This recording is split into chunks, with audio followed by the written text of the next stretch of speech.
칙곡의 오늘의 고전. 오늘은 율곡 이 선생의 경목요결을 함께 살펴보겠습니다. 경목요결 제6장 상제장. 상제는 마땅히 한결같이 주문공의 가례를 따라야 하니 만일 의심스럽거나 모르는 곳이 있거든 선생이나 어른으로서 예를 아는 곳에 질문해서 반드시 그 예를 다하는 것이 옳다. 사자의 혼을 부르는 복을 할 때 세속의 관례에는 반드시 소자를 부르니 예가 아니다.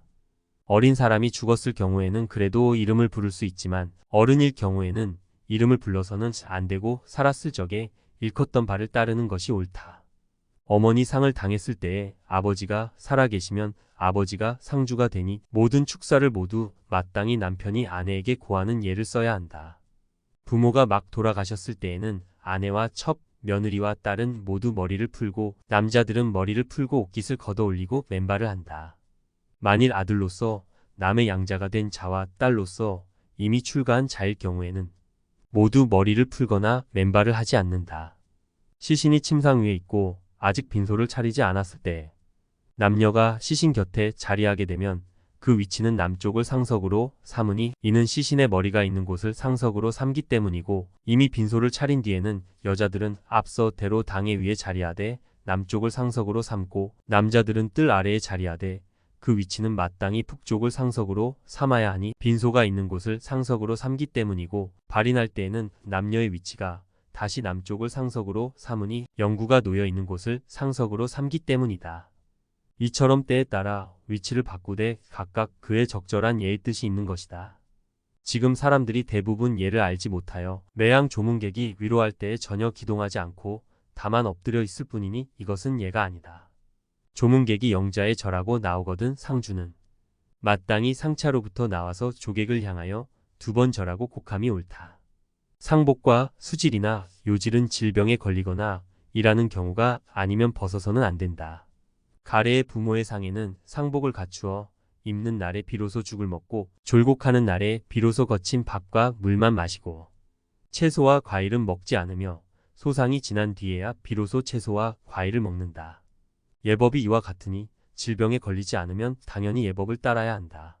사람들 중에는 혹 예법을 지나쳐서 3년 동안 죽만을 먹는 자가 있으니 만일 효성이 남보다 뛰어나 조금도 힘써서 억지로 하는 뜻이 없다면 비록 예법을 지나치더라도 그런대로 괜찮지만 만일 효성이 지극하지 못하면서 힘써 억지로 하여 예법을 지나친다면 이것은 자신을 속이고 어버이를 속이는 것이니 의당 절실하게 경계해야 할 것이다.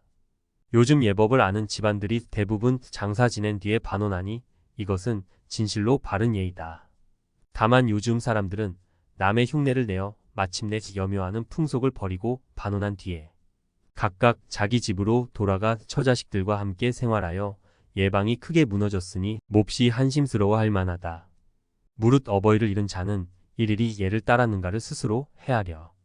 조금도 모자라는 것이 없다고 생각되면 마땅히 예를 따라 반혼할 것이요. 만일 혹 그렇지 못하면 옛 풍속을 따라 염려하는 것이 옳다. 어버이 상을 당했을 때에 상복을 갖추어 입기 전에는 곡하고 우는 것을 입에서 끊어지지 않게 하고 장사 지내기 전에는 곡을 함에 일정한 때를 정함이 없어서 슬픔이 일어나면 곡하며 졸곡을 지낸 뒤에는 아침과 저녁 2때에만 곡할 뿐이다. 예법이 대개 이와 같거니와 만일 효자로서 정이 지극하면 곡하고 울매 어찌 일정한 수가 있겠는가? 무릇 초상에는 슬픔이 부족하고 예가 넉넉한 것이 예가 부족하고 슬픔이 넉넉한 것만 못하니 상사는 그 슬픔과 공경을 다함에 지나지 않을 뿐이다. 증자가 말씀하시기를 사람은 스스로 정성을 지극히 하는 경우가 있지 않으나 반드시 어버이의 상에는 지극히 해야 할 것이다. 하셨으니 죽은 이를 장사 지내는 것은 어버이를 섬기는 큰 예절이다. 이 일에서 그 정성을 쓰지 않는다면 어디에 그 정성을 쓰겠는가. 옛날의 소령과 대련은 상사를 잘 치러서 3일 동안 겔리하지 않고 석 달 동안 태만히 하지 않고 1년간 슬퍼하고 3년 동안 근심하였으니 이것이 바로 상사를 치르는 법칙이다. 효성이 지극한 자는 힘쓰지 않아도 잘할 수 있거니와 만일 미치지 못하는 자가 있다면 힘써서 예를 따름이 옳다.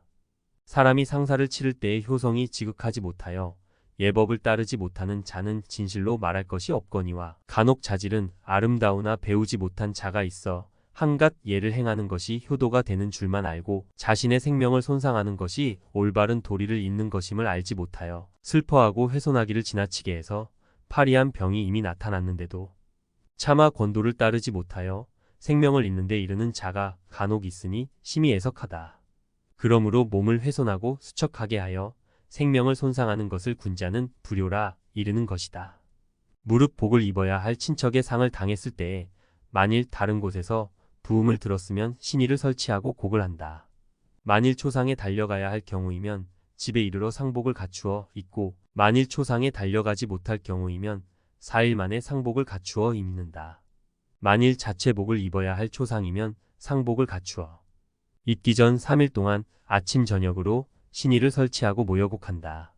스승과 벗 중에서 정의가 무거운 자와 친척으로서 상복을 입지 않는 관계이지만 정의가 두터운 자와 무릇 서로 알고 지내는 자로서 교분이 친밀한 자는 모두 상을 들은 날에 만약 길이 멀어 그 초상에 가서 참여할 수 없으면 신의를 설치하고 곡한다. 스승일 경우에는 그 정의가 깊고 얕음에 따라 혹은 심상 3년, 혹은 1년, 혹은 9개월, 혹은 5개월, 혹은 3개월을 할 것이요. 친구일 경우에는 비록 가장 두터운 관계라 하더라도 3개월을 넘기지 않는다. 만약 스승의 상에 3년복이나 기년복을 행하고자 하는 자가 초상에 참여할 수 없거든 마땅히 아침 저녁으로 신의를 설치하고 곡하여 4일 만에 그친다. 나흘째 되는 날 아침에 곡을 그친다. 만약 정의가 두터운 관계일 경우에는 이 한계에서 그치지 않는다. 무릇 상복을 입게 된 자는 매월 초하루에 신의를 설치하고 입어야 할 상복을 입고 모여서 곡하며 달수가 차고 나면 다음 달 초하루에 신의를 설치하고 입어야 할 상복을 입고 모여서 곡하고는 상복을 벗어야 할 것이니 그 사이에 슬픔이 일어나면 곡하는 것이 옳다. 무릇 대공 이상의 상을 당했을 때에 장사를 지내기 전에는 연고가 없거든 밖에 출입하지 않을 것이며 또한 남에게 조문하러 가서도 아니 되고 항상 상사를 다스리고 예를 강론하는 것을 일삼아야 한다. 이상 경몽요결 제6장 상제장을 함께 살펴보았습니다. 율곡 선생의 가르침을 인의예지 공부에 활용하시길 바랍니다.